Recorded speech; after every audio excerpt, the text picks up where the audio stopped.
नमस्कार, मी विजया डोळे. आदिनाथ ज्योतिष चॅनल आपलं सहर्ष स्वागत. आपण जे आपले 12 भाव आहेत, 1, 2, 3 असे सगळे 12 भाव, त्या भावांमध्ये काही प्रश्न विचारून त्याचे आपण नियम बघतो. कृष्णमूर्ती पद्धतीमध्ये नियमाला खूप महत्त्व आहे, हे मी तुम्हाला सांगितले, तुम्हाला माहीत आहे. तर प्रश्नाच्या अनुषंगाने काय होतं, तुम्हाला सगळे नियम कळावेत ही माझी इच्छा आहे.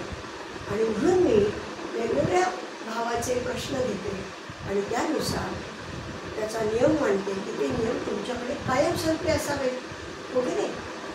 तर आपण मागच्या भागामध्ये पहिला भाव, दुसरा भाव, तिसरा भाव आणि चौथा भाव या चारही भावाचे म्हणजे चारही स्थानांचे नियम बघितले. त्यात जे प्रश्न आहेत ते पाहिले. पहिल्या भावांना आयुष्य भावावरून आयुष्यमान कसं बघायचं ते पाहिलं.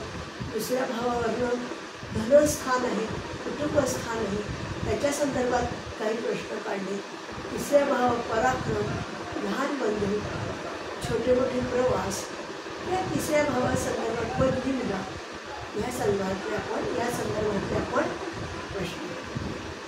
चौथा भाव मातृभाव आहे, शिक्षणाचा मुख्य करून भाव आहे, जमीन जोडा गाडी वाहन याचा भाव, याच्या संदर्भातले काही प्रश्न होते तेही पाहिले आणि त्याचे आपण नियम पाहिले.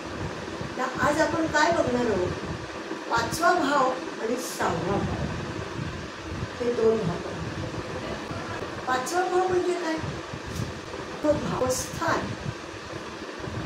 ह्या स्थानावरून आपण काय काय बघू शकतो. तर पहिलं तर संतती होईल का नाही, संतती संदर्भातले प्रश्न पंचम भावी.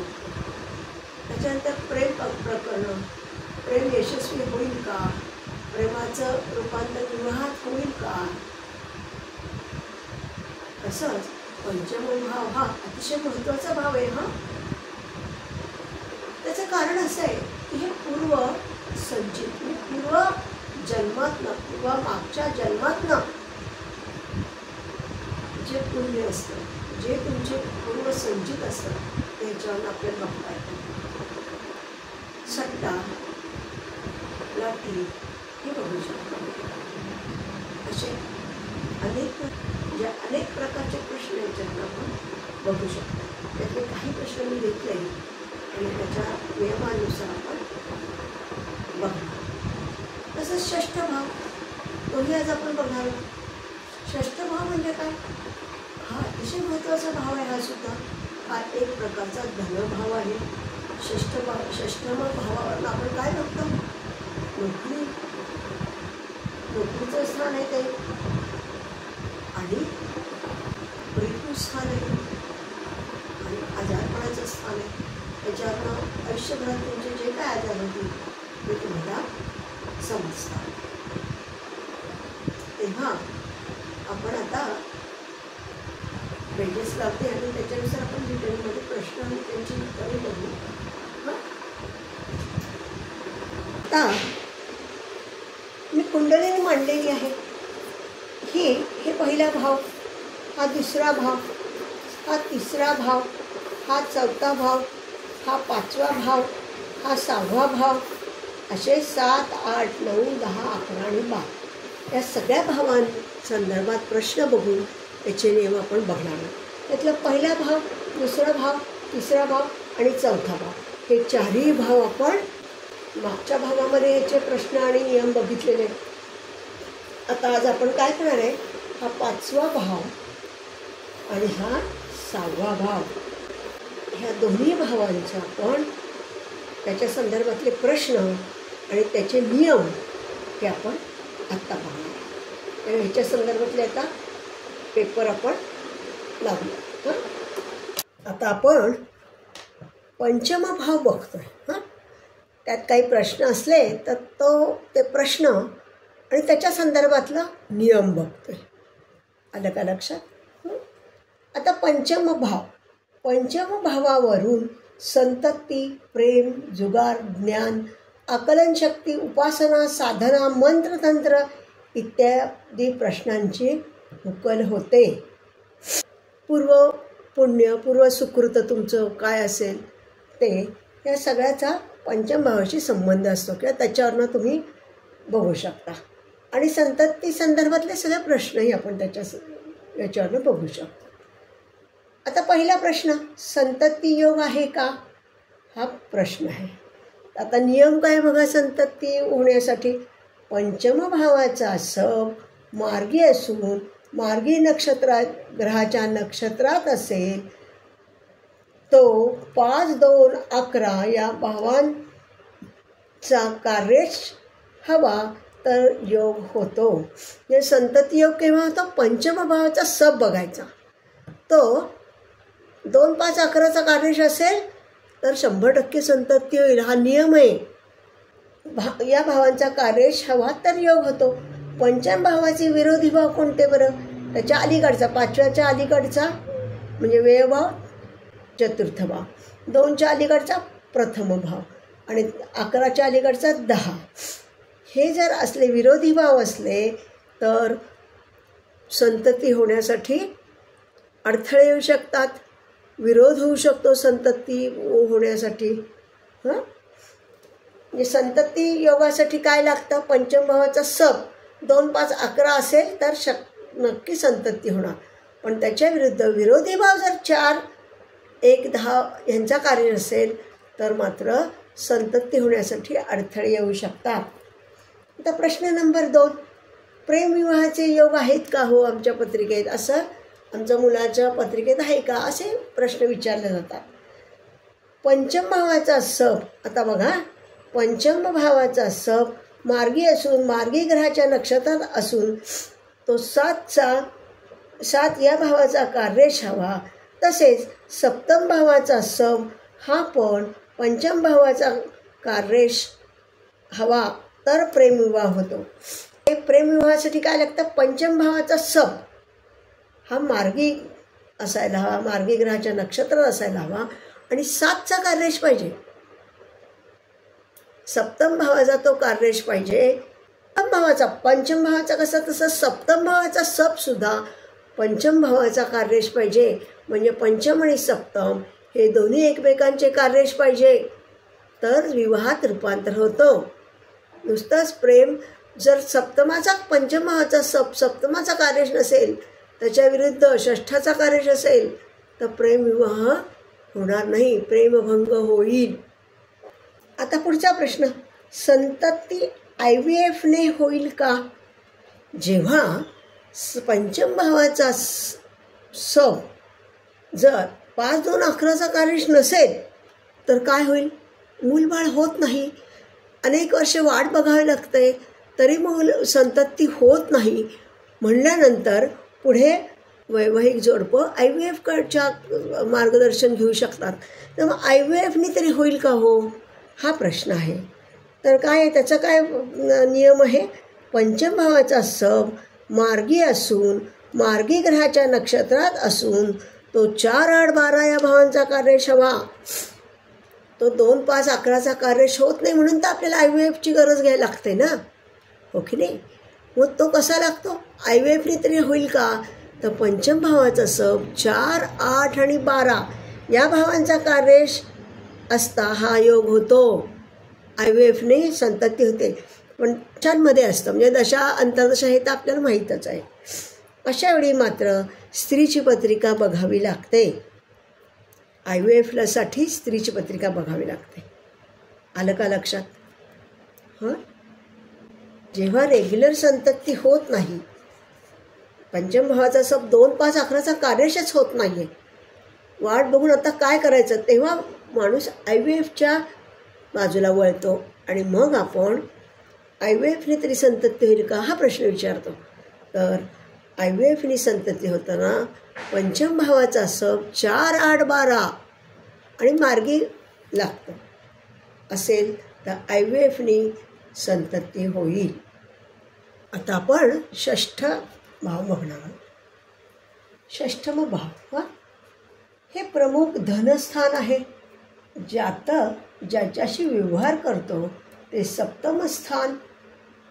षष्ठ भाव हा सप्तमाचा व्ययभाव म्हणजे जातकाचा ग्राहक जातकासाठी खर्च करतो म्हणून फायदेशीर आहे. आपण ज्याच्याशी व्यवहार करतो तो कोणता भाव? सप्तम भाव. मग त्याचा व्ययभाव कोणता? म्हणजे जो आपला कस्टमर असतो तो सप्तम भाव झाला आणि त्याचा व्ययभाव म्हणजे तो खर्च करणार तो षष्ठम भाव करणार. म्हणजे जातक जे असतो त्याचं ते व्ययभाव म्हणजे षष्ठ भाव आपल्याला ते पैसे मिळणार म्हणजे हा फायदेशीर आहे. जातकाचा ग्राहक जातकासाठी खर्च करतो म्हणून तो फायदेशीर आहे.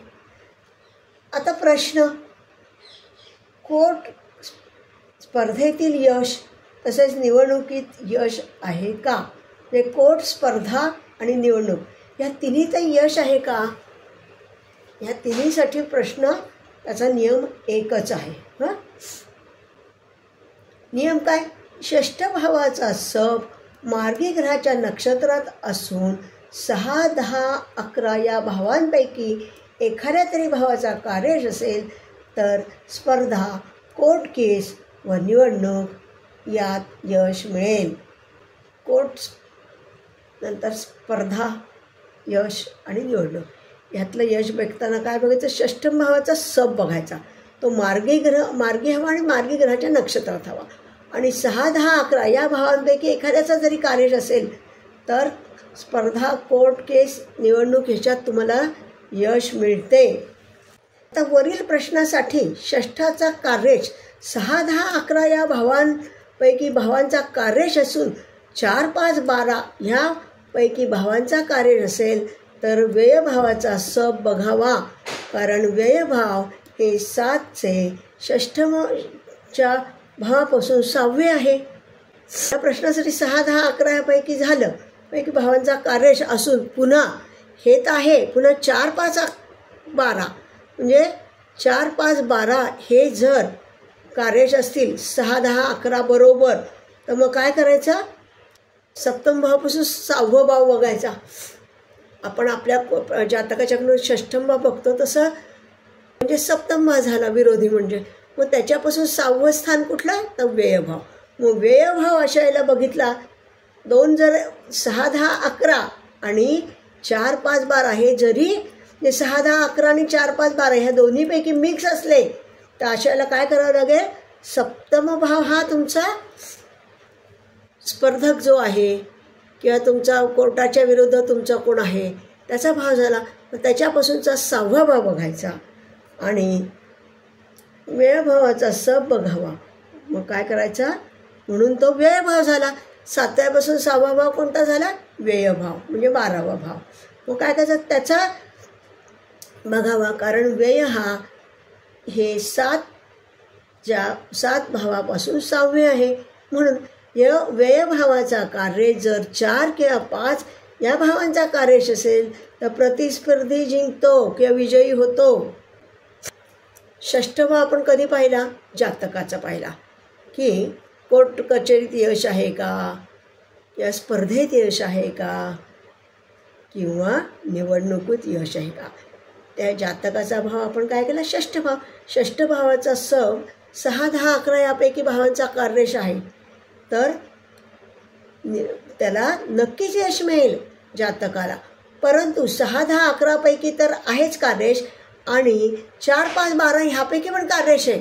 तर मग अशा वेळेला काय करायचं? जो जातकाचा प्रतिस्पर्धी असतो कोण असतो? कोर्टात म्हणा किंवा निवडणुकीत म्हणा किंवा स्पर्धेत म्हणा त्याचा भाव कुठला झाला? सप्तम भाव झाला. मग सप्तमापासून 6वा भाव कुठला झाला? व्ययभाव झाला.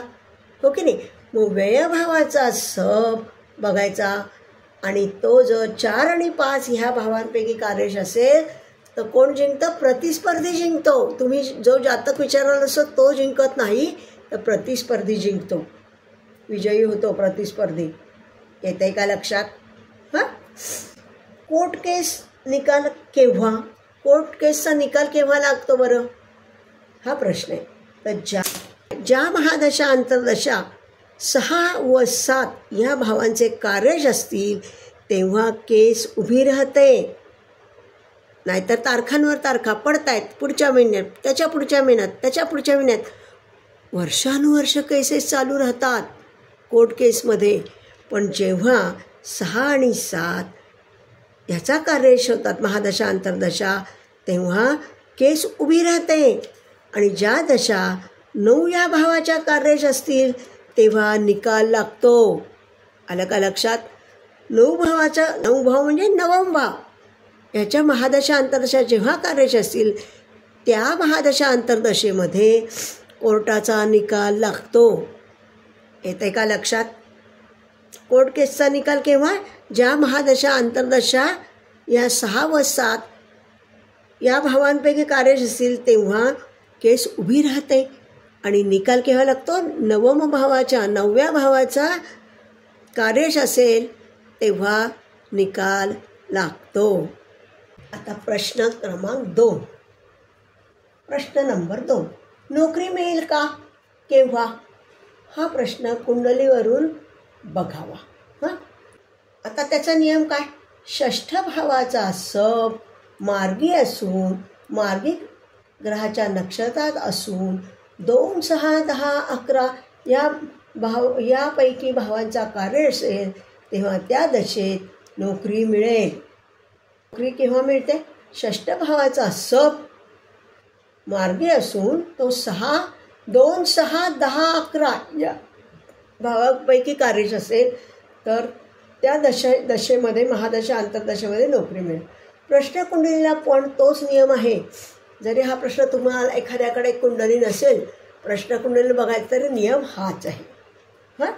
तसेच षष्ठ स्थानाचा सब 5, 9, 12 यापैकी भावांचा कार्यश असता नोकरीत बदल होतो. षष्ठ भावाचा 2, 6, 10, 11 असेल तर नोकरी लागते. पण षष्ठ स्थानच्या सब हा 5, 9, 12 पैकी असेल तर काय होतं? नोकरीत बदल होतो. नाही तर गैरहजेरीचे प्रमाण जास्त वाढते. आता पुढचा प्रश्न. कर्ज मिळेल का? किंवा दिलेले पैसे परत मिळतील का? हा एक प्रश्न आहे. काय? कर्ज मिळेल का आम्हाला? किंवा एखाद्याला पैसे उसने दिले ते मिळतील का? आता त्याचा नियम काय? षष्ठ भावाचा सब मार्गी असून, मार्गी ग्रहाच्या नक्षत्रात असून 2, 6, 11 यापैकी भावांचा कार्यश असेल तर कर्ज मिळेल. अडकलेले पैसे सुद्धा मिळतील. षष्ठ भावाचा सब 2, 6 आणि 11 यापैकी भावांचा कार्यश पाहिजे तर कर्ज मिळेल किंवा अडकलेले पैसे नक्की मिळतील. अर्थात दशा महादशा आपल्याला बघाव्याच लागतात. आता पुढचा प्रश्न. कर्ज कुणाकडून मिळेल? आता कर्ज मिळेल तेव्हा आपण काय सांगितलं? षष्ठ भावाचा सब 2, 6, 11चा कार्यश असेल त्या महादशा अंतर्दशेमध्ये तुम्हाला कर्ज मिळेल किंवा दिलेले पैसे मिळतील उसने. परंतु कर्ज कुणाकडून मिळेल बरं? हा पण प्रश्न आहे ना. आता कुणाकडनंही कर्ज मिळू शकतो. बँकेतनं मिळेल का? घरात कुणाकडनं मिळेल का? हा प्रश्न आहे. कुणाकडनं मिळेल? आता काय आहे त्याला नियम? षष्ठाचा सब गुरु किंवा शुक्र असून तो जर 2 किंवा 9 या भावांचा कार्यश असता बँकेतून पैसे मिळतील. षष्ठ भावाचा सब गुरु किंवा शुक्र हे 2पैकी कोणी असेल, म्हणजे सब असेल त्याच्या नक्षत्रात असेल तर, आणि 2 आणि 9 धनस्थान आणि नवम स्थान याचा कार्यश असेल तर बँकेतून पैसे मिळतील, लोन मिळेल. आलं लक्षात? रवीशी संबंधित असता वडील यांच्याकडून किंवा सरकारी कर्ज मिळेल. स्थानचा सब रवी आहे तर ते वडिलांकडे, रवी हा कोणाचा कार्यश आहे? वडिलांचा कार्यश आहे, त्यामुळे वडिलांकडनं मिळेल. किंवा सरकार म्हणजे कोण? गव्हर्नमेंट म्हणजे कोण? रवी गव्हर्नमेंट दाखवतो ना, सरकार दाखवतो, तर सरकारकडनं सुद्धा कर्ज मिळेल. मंगळ या वा तृतीय स्थानशी संबंधित असता कार्यश असता लहान भावाकडून कर्ज मिळेल. तृतीय भाव किंवा मंगळ याच्याशी कार्यश षष्ठाचा भाव, षष्ठ स्थानचा सब असेल तर लहान भावाकडून कर्ज मिळेल. लाभाचा कार्यश असता, म्हणजे आता षष्ठ स्थानचा सब हा लाभस्थानचा म्हणजे 11व्या भावाचा कार्यश असेल तर मोठ्या भावाकडून कर्ज मिळेल. तिसऱ्या स्थानाची असेल तर लहान भाऊ. आपण हे सगळं स्थानावरनं नाती पाहिलेली आहेत, त्यानुसार हे आलं बघा. षष्ठ भावाचा लाभाचा असेल तर मोठं बंधू, मोठे बहीण भावंड यांच्याकडनं कर्ज मिळेल. आणि लहान भाऊ कोणावरनं? तृतीय भावावरनं बघतो आपण. म्हणून षष्ठ भावाचा बुध किंवा बुधाशी संबंधित असता. शेजारी असतील त्यांच्याकडून सुद्धा पैसे मिळू शकतात. चंद्र किंवा चतुर्थ भाव संबंधित असता मातेकडून कर्ज मिळेल.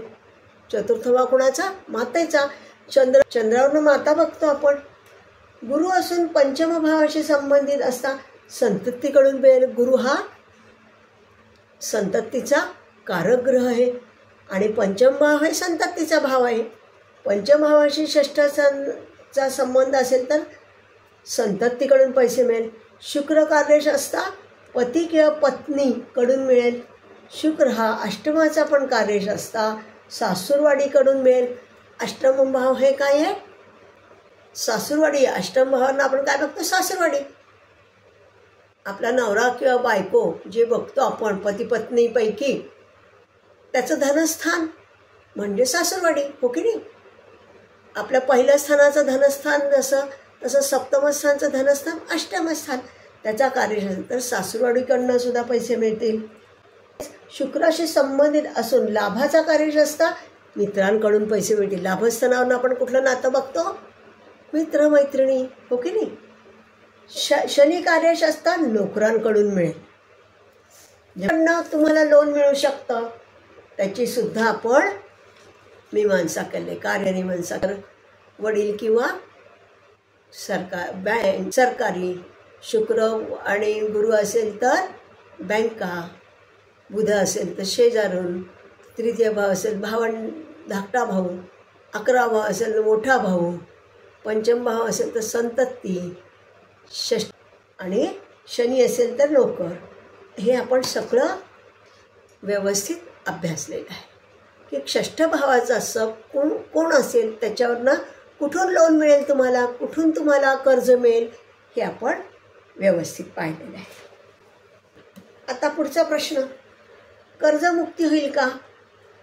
आता कर्ज काढलं मिळेल का? कर्ज कुणाकडनं मिळेल हे बघितलं. आता समजा कर्ज मिळालं आपल्याला, कर्ज काढलं, मग ते कर्जमुक्त आम्ही कधी होऊ बरं? हाही प्रश्न असतो. काहींना आजकाल कसं घरादाराला किंवा कशालाही कर्ज लागतं माणसाला, सामान्य माणसाला कर्ज लागतं.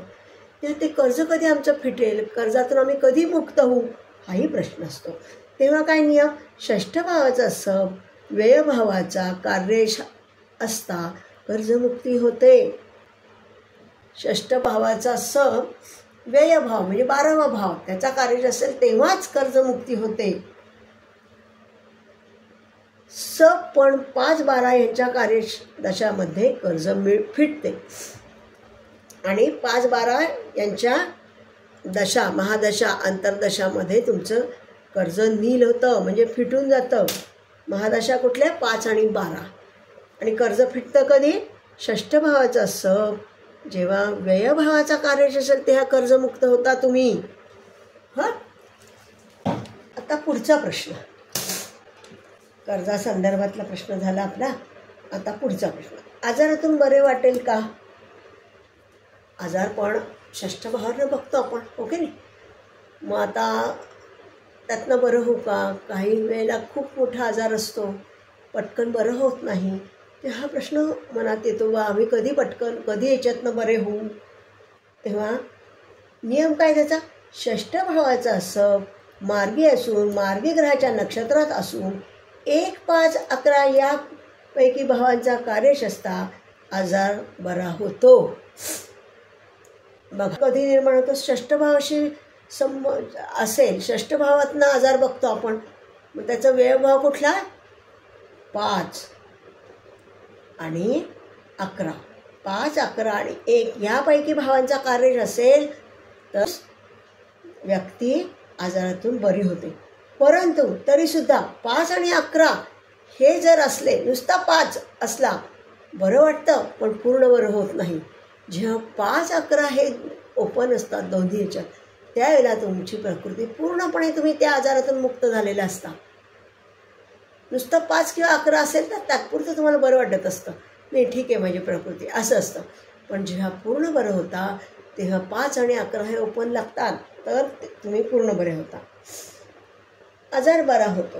काल निर्णयासाठी दशा जर 5, 11 ह्या भावांच्या कार्यश असतील तर आजार पूर्ण बरा होतो. महादशा अंतर्दशा पण कशा पाहिजे? 5 आणि 11च्या कार्यश पाहिजे, तर तुम्ही पूर्णपणे बरे होऊ शकता. आता औषधोपचार कोणत्या प्रकारचे करावा? आता आजारपणात आजकाल खूप आहे, आयुर्वेदिक आहे, ॲलोपॅथी आहे, म्हणजे अनेक प्रकारचे उपचार पद्धती आहेत.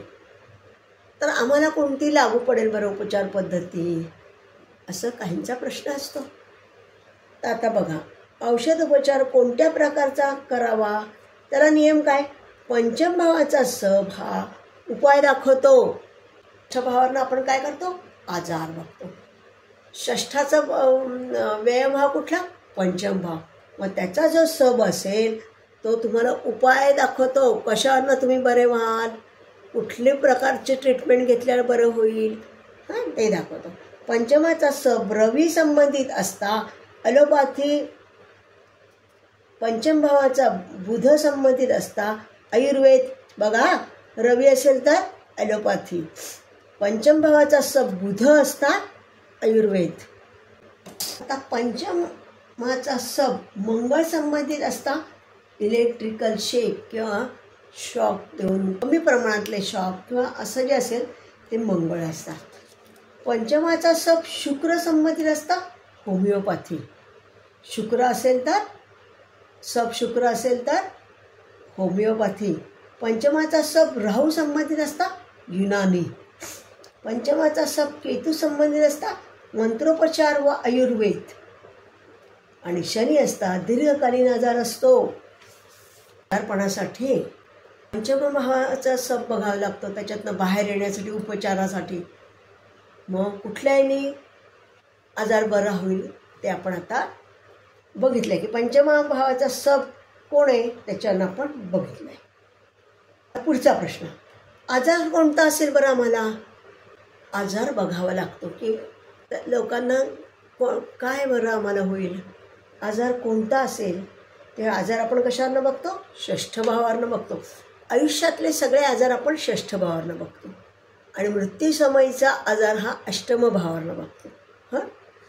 आता बघा, आजार कोणता असेल, नियम काय त्याला? नियम षष्ठ भावाचा सब वरून आजार कोणता असेल ते बघूयात. आता एक, षष्ठ भावाचा सब रवी असता हृदयविकार, सर्व प्रकारचे ताप, मणक्यांचे आजार, पांढऱ्या पेशी कमी होणे, प्रतिकारशक्ती कमी होणे.